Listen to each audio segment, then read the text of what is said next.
5 గంటలకు హ్మ్. మా ఆయన తానం చేపించినాము, తయారు చేసినాము. హ్మ్. ఆయన తానం చేసినట్టే ఇట్లా కూర్చుండబెడితే అట్లే ఇది అయిపోయింది. హ్మ్. ఇగ ఆ అబ్బాయి నేనే ఉన్నాం. హ్మ్. మా కోడలు బయటకెళ్ళింది. హ్మ్.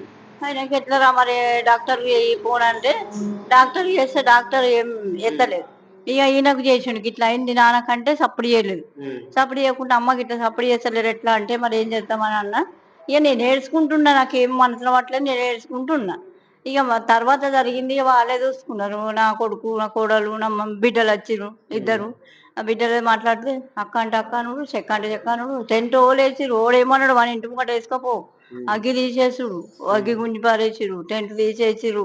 ఆయనకు ముందే తెలుసు.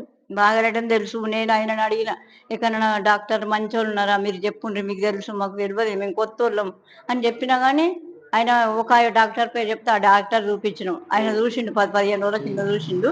అన్నీ నార్మల్ ఉన్నాయని చెప్పిండు. ఇక మళ్ళా ఆ రోజు అన్నం తినిపించిన, పాలు తాగిపించిన.